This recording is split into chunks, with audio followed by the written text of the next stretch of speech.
اللہ رب العزت اسی کے ذریعے سے لوگوں کو ہدایت دیتا ہے، اسی کے ذریعے سے بہت زیادہ لوگوں کو گمراہ کرتا ہے. یہ اس کا سادہ سا ترجمہ جو ہے وہ کیا جاتا ہے، اور اسی سے جو ہے وہ اشتباہ عموماً ہوتا ہے. اس آیت اور اس آیت کو ملانے کے بعد نتیجہ یہ نکلے گا کہ اللہ رب العزت کسی کو گمراہ نہیں کرتا. اللہ رب العزت کسی کو اس طرح سے وہ دونوں راستے بتاتا ہے کہ یہ راستہ گمراہی کا راستہ ہے، یہ راستہ ہدایت کا راستہ ہے. جب بندہ دونوں چیزوں کو جان لیتا ہے تو اپنی مرضی سے یا تو وہ گمراہ ہو جاتا ہے، اپنی مرضی سے اپنے اختیار سے وہ ہدایت یافتہ ہو جاتا ہے. جب کوئی بندہ ہدایت کے راستے پہ چل نکلتا ہے تو جس طرح میں عرض کرتا ہوں کہ بہت محبوب اور بہت محبت ہے اپنے بچے کے ساتھ اپنے والدین کو. بچہ بہت کمزور ہوتا ہے، وہ جو ہے وہ گہوارے میں پڑا ہوا ہوتا ہے. والد صاحب باہر سے آتے ہیں، ماں باہر سے آتی ہے، وہ گہوارے میں کھیل رہا ہے. جب اوپر سے آ کے نظر کرتے ہیں تو وہ بچہ اپنے ماں باپ کو دیکھ کے اپنی کمزوری کی وجہ سے اٹھ تو نہیں سکتا، لیکن اپنے ہاتھ پھیلاتا ہے، اپنے آپ کو ہمکتا ہے، اوپر اٹھنے کی کوشش کرتا ہے. یہاں پہ شفقت مادری یا شفقت پدری جو ہے وہ جوش مارتی ہے، اس کے اٹھے ہوئے ہاتھوں کی وجہ سے اسے اٹھا کے بلند کر لیتا ہے، اسے اپنے سینے سے لگا لیتا ہے. یعنی تھوڑی سی کوشش اس نے کی ہے اور باقی سارا کام جو ہے اس کے والدین نے کیا ہے. یہی حالت ہے انسانوں میں.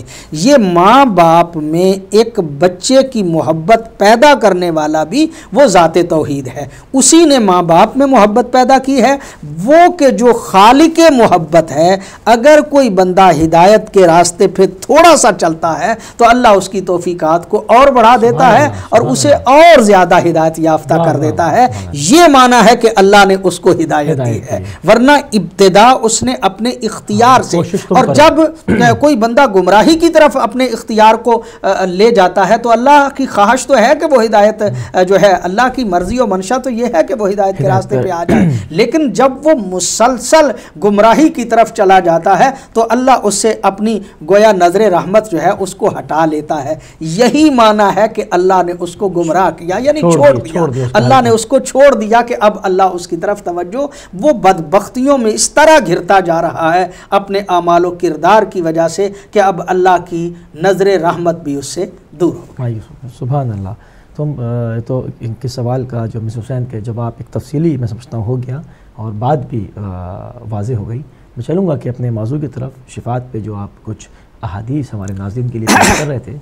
تو ہمارے مذہب میں ایک تفسیر کی کتاب ہے جس کا نام ہے تفسیر کمی. تفسیر کمی میں یہ حدیث معصوم کی اور سرکار حضرت امام صادق بھی اور سرکار حضرت امام محمد باقر، یعنی باپ اور بیٹا دونوں، ان دونوں نے اس حدیث کو نقل کیا. دونوں معصوم ارشاد فرماتے ہیں واللہ لنشفعنا فی المذنبین من شیعتنا، خدا کی قسم ہم ضرور شفاعت کریں گے. لام بھی تاکید کا ہے اور نون بھی تاکید کی ہے. ضرور بالضرور ہم شفاعت کریں گے اپنے ماننے والوں کی، اور ماننے والے بھی ایسے کہ جو گناہ گار ہیں. ظاہر ہے جو پہلے سے نیک ہے متقی ہے اسے شفاعت کی کیا ضرورت. اگرچہ وہ نظریہ بھی موجود ہے کہ شفاعت جو ہے وہ درجات کی بلندی کے لیے بھی ہوتی ہے. چلو جو نیک ہیں ان کی شفاعت یہ ہو جائے گی کہ ان کے درجات جو ہیں وہ بلند ہو جائیں گے. لیکن معصوم ارشاد فرماتے ہیں ہمیں حق کے شفاعت صرف ان نیک لوگوں میں نہیں بلکہ ہمیں حق شفاعت جو ہے وہ اپنے شیعوں کے بارے میں، ان کے بارے میں ہے کہ جو گناہ گار ہیں، مذنبین ہیں. ہم اپنے شیعہ جو گناہ گار ہیں ان کی شفاعت جو ہے وہ کریں گے. آپ کہا لینا جی پڑھتے ہیں کالر کی طرف. السلام علیکم. وعلیکم السلام. میں جرمنی سے ذیشان بات کر رہا ہوں. ذیشان صاحب مجھے آپ سے 2 سوال پوچھنے تھے. جی فرمائیے. مولانا سے 2 سوال پوچھنے تھے. تو ایک سوال تو یہ ہے کہ سسر کا انتقال ہو گیا ہے، ان کی پینشن جو ہے 1 سال کے بعد اب میری ساس کو ملے گی، تو کیا اس رقم کے اوپر پہلے خمس نکالنا پڑے گا ان کو؟ اور دوسرا سوال یہ ہے کہ میرے سسر نے ہی وصیت کی تھی کہ ان کا حج کروایا جائے، تو کیا میری جو وائف ہے وہ اپنے زیور جو ہے اس کو بیچ کر اس میں سے کچھ پیسے ان کے حج کے لیے ڈال سکتی ہے، یا وہ اگر زیور بیچیں گی تو حج ان کے اوپر واجب ہو جائے گا وائف کے اوپر میری؟ ٹھیک ہے، تو یہ میرے 2 سوال ہیں، سمجھ گئے نا آپ؟ جی صاحب ٹھیک ہے، جی بہت شکریہ. بہت شکریہ. تو پہلے ان کے جواب. ہاں جی، پہلا جو مسئلہ ہے کہ خمس کے حوالے سے تو وہ تو انتقال کر گئے، اب ورثاء جو ہیں ان کے پاس وہ مال آ رہا ہے. تو جو وراثت میں مال آتا ہے، خاص طور پہ جو زمین وغیرہ ہوتی ہے، اس میں تو خمس جو ہے وہ نہیں ہوتا اگر وہ خمس دیتے تھے، اور اگر وہ خمس نہیں دیتے تھے تو یقیناً ورثاء کو پہلے خمس جو ہے وہ دے لینا چاہیے. ایک تو مسئلہ یہ ہوا. دوسری بات یہ کہ ان کی وصیت تھی حج کی، تو میں سمجھتا ہوں کہ وصیت حج کی جو ہے وہ اس طرح سے ہو نہیں سکتی. اگر تو ان کا مال، یعنی وہ حج کے مستطیع تھے، یعنی ان پہ حج واجب تھا، تو پھر تو ان کے حج کے حوالے سے یہ ہے کہ وہ وصیت کریں کہ میرے مال میں سے حج جو ہے وہ کر دیا جائے، اور پھر اگر وصیت کی جائے تو وصیت 1/3 حصے میں نافذ ہوتی ہے. 1/3 باقی کے مال میں وصیت جو ہے وہ نافذ نہیں ہوتی. یعنی جتنا بھی مال ہو اس میں سے 1/3 پہ وصیت جو ہے وہ نافذ ہے، باقی میں نافذ نہیں ہے. اور لیکن چونکہ حج اگر ان پہ واجب تھا تو بعد والے جو اعزاء ہیں ان پہ ان کا حج واجب ادا کرنا صرف بڑے بیٹے پہ واجب ہے. بڑا بیٹا جو ہے اس پہ واجب ہے، باقی پہ واجب نہیں ہے. چونکہ باقی پہ حج واجب نہیں ہے، لہٰذا ان کا سوال یہ کہ ان کی اہلیہ جو ہیں اگر وہ مستطیع ہیں تو یقینی طور پہ انہیں پہلے خود اپنا حج کرنا چاہیے، اس لیے کہ والد صاحب کا حج ان پہ واجب نہیں ہے. اور اگر وہ حج خود کر چکی ہیں، خود مستطیع ہیں، اور مستطیع ہوتے ہوئے انہوں نے حج کر لیا ہے اور والد صاحب کے ساتھ نیکی کرنا چاہتی ہیں اور ان پہ حج واجب تھا، تو اگر بڑا بیٹا نہیں بھی کرواتا تو یہ کروا دیتی ہیں، تو یقیناً ان کا حج جو ہے وہ ادا ہو جائے گا. سبحان اللہ. تو پڑھتے ہیں ایک اور کالر کی طرف. السلام علیکم. جی السلام علیکم. وعلیکم السلام. میں دوبارہ سے ماشاءاللہ میں مولانا صاحب کے جواب سے بہت مطمئن ہوتی ہوں، کیونکہ بہت سارے اور بھی لوگ مستفید ہوتے ہیں. حالانکہ ماشاءاللہ آپ کے ٹاپک بہت اچھے ہوتے ہیں، بیچ میں انٹرپٹ کرنا اچھا نہیں لگتا، لیکن آپ کوشش کرتے ہیں جتنا زیادہ ہم استفادہ حاصل کر سکیں. اور مولانا صاحب بہت تفصیل سے ماشاءاللہ جواب دیتے ہیں. اس دن توبہ کا موضوع تھا تو میری کال تھرو نہیں دوبارہ سے. میں یہ پوچھ رہی تھی کہ جیسے ایک انسان جس کے اندر خوف خدا آ جاتا ہے تو باقی کسی اور مومن کو دیکھتا ہے، یا بہن بھائیوں میں سے یا رشتے داروں میں سے کسی کو دیکھتا ہے کہ وہ راستے سے بھٹکا ہوا ہے اور وہ چاہتا ہے کہ وہ بھی راہ راست پہ آ جائے، یا کوئی ایسی اولاد کہ جو ماں باپ میں سے دونوں یا کوئی ایک دنیا سے چلا جاتا ہے، اس کی اولاد کسی ایسے راستے پہ ہوتی ہے کہ اس کا جو عمل ہے وہ ان کو بھی تکلیف دے رہا ہے، اور بہن بھائی جو دوسرے ہیں وہ چاہتے ہیں کہ یہ بھی راہ ہدایت پہ آ جائے، اس کے لیے توبہ بھی کرتے ہیں، اس کے لیے دعا بھی کرتے ہیں. تو اس میں جو توبہ کرتا ہے اس کے لیے بھی اور دعا کرتا ہے اس کے لیے کتنا اجر ہے، اور جو راہ ہدایت سے ہٹا ہوا ہے اس کے لیے کیا ہے؟ کیونکہ ذرا تھوڑا سا اس کے بارے میں بتائیے گا، کیونکہ سم ٹائمز ہوتا ہے کہ انسان دوسرے کے لیے بہت ہی درد محسوس کرتا ہے، لیکن اس کے پاس ابھی کچھ چارہ نہیں ہوتا کہ اس کے لیے کیا کرے کہ یہ بھی راہ ہدایت سے آگے، اس کی بھی آخرت وجہ الگ کی دنیا تو کرتے بھی آخرت مشکل ہوتی. بہت شکریہ. بہت شکریہ، بہت اچھا سوال ہے. میں سمجھتا ہوں کہ اچھے ظرف کی دلیل ہوتی ہے کہ بندہ خود بھی دین پہ عمل کرے اور معاشرے کے دوسرے افراد کے بارے میں بھی اس کی سوچ جو ہے وہ اچھی ہو. سبحان اللہ. یہ میں سمجھتا ہوں اچھے ظرف کی. اور ایک حقیقی مومن اور مسلمان وہی ہوتا ہے کہ جس کے دل میں مخلوق خدا کا درد ہو. مخلوق خدا اگر جو ہے وہ تکلیف میں ہے تو اسے تکلیف محسوس ہو، اور اگر مخلوق خدا جو ہے وہ خوشی میں ہے تو وہ اس سے خوش ہو. اب یہاں پہ مرحلے پھر کئی ایک آتے ہیں. امر بالمعروف ہے، نہی عن المنکر ہے. آپ اگر کر سکتے ہیں تو بہتر انداز سے امر بالمعروف کیا جائے، اگر کوئی برائی جو ہے وہ کر رہا ہے تو اس سے نہی عن المنکر کیا جائے.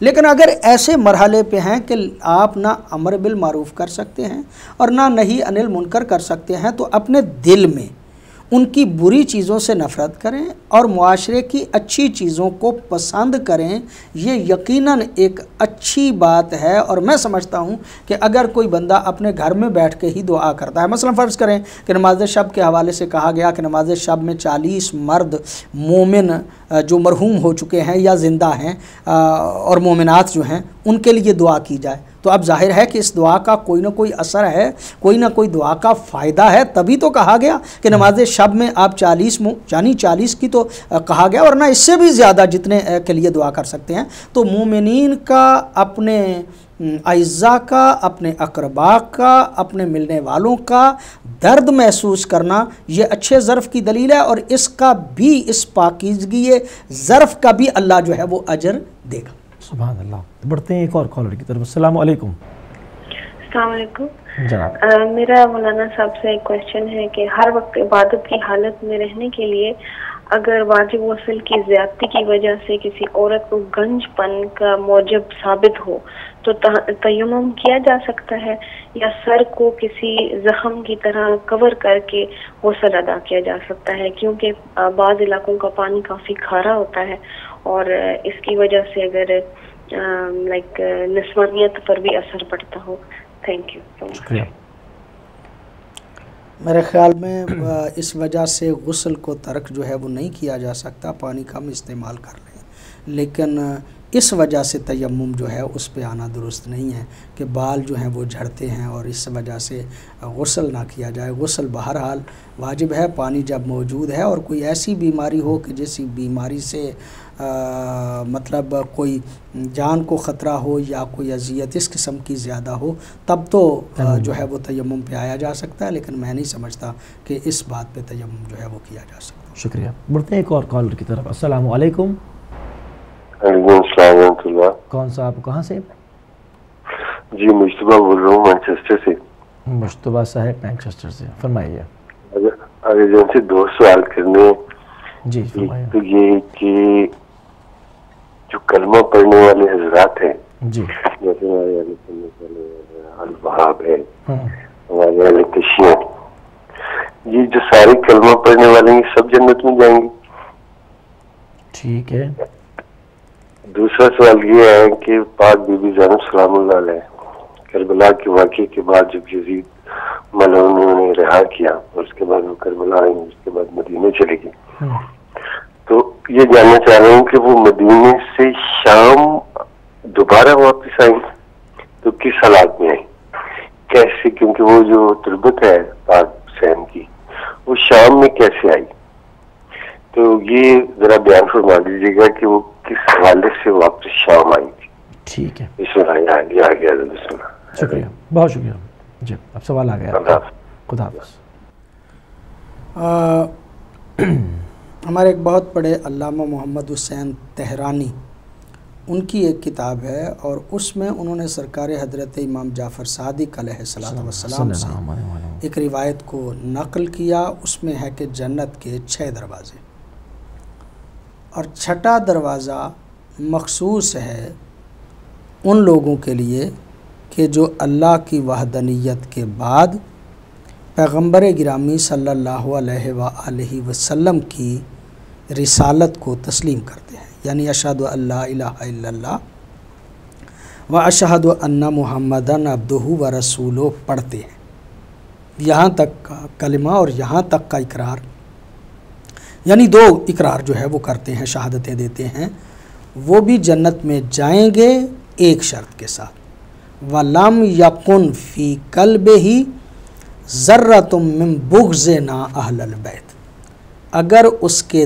دل میں ہم اہل بیت کے بغض کا کوئی ذرہ بھی نہ ہو، یعنی وہ پوری طرح سے محمد و آل محمد کی معرفت حاصل نہیں کر سکا، حالات ایسے ہوئے ہیں، معاشرے ایسے میں رہا ہے، علمی طور پہ وہ اتنا کمزور تھا کہ اسے اس بات کا اندازہ ہی نہیں ہو پایا کہ محمد و آل محمد کی عظمت کیا ہے، محمد و آل محمد کی شخصیت کیا ہے، مجھے ان کے مذہب پہ جانا چاہیے تھا، وہ جاہل قاصر ہے، یعنی اس سے وہ اس بات کو درک ہی نہیں کر سکا، لیکن وہ دشمن اہل بیت نہیں ہے، اہل بیت رسول کے خلاف اس کے دل میں بغض نہیں ہے. اگر بغض کا ایک ذرہ بھی ہوا پھر تو وہ جنت میں نہیں جا سکتا. لیکن اگر سادہ سا مسلمان ہے اور وہ اہل بیت کے ساتھ محبت رکھتا ہے, بغض نہیں رکھتا, تو ایسے بندے کے بھی جنت میں جانے کے چانس جو ہیں وہ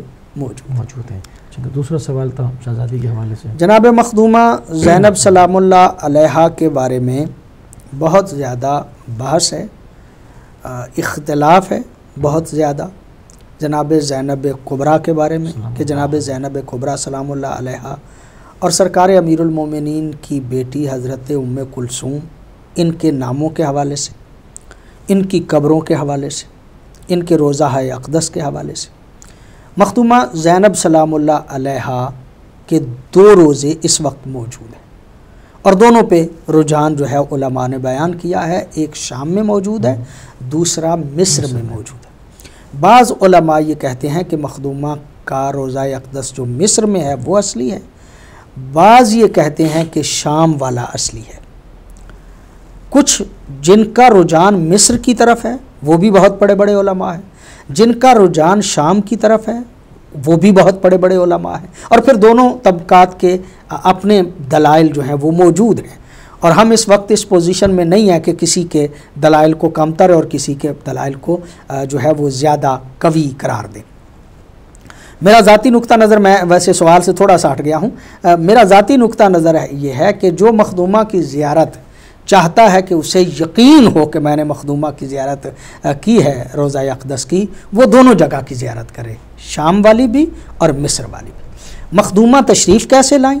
کہا جاتا ہے کہ جب مدینے میں تشریف لے گئیں تو مدینے میں یعنی مخدومہ کے پاس لوگوں کا تانتا بدا ہوا تھا اور لوگ جو ہیں وہ تعزیت کے لیے آتے تھے سید الشہداء علیہ الصلاۃ والسلام کی. اور پھر ایک بیماری بھی مدینے میں جو ہے وہ آئی اور اس کی وجہ سے مخدومہ جناب عبداللہ ابن جعفر کی جاگیر جو ہے وہ خود اس جو ہے وہ شام میں اپنی موجود تھی, اور مصر کے حوالے سے بھی یہ کہا جاتا ہے کہ وہاں پہ بھی جناب عبداللہ ابن جعفر کی جو ہے وہ جاگیر موجود تھی اور وہاں بھی ان کی اپنا, اور مطلب البتہ اختلاف کافی ہے, مطلب روایات جو ہیں وہ بہت زیادہ ہیں. جو تفصیل پڑھنا چاہے وہ مخدومہ کی سیرت جو ہے اس کو پڑھے, اور مختلف کتابیں اس حوالے سے موجود ہیں. شام کے حوالے سے جو رجحان زیادہ بنتا ہے وہ یہ ہے کہ جناب عبداللہ ابن جعفر یعنی آپ کے شوہر جو ہیں وہ بھی آپ کے ساتھ آئے, اور پھر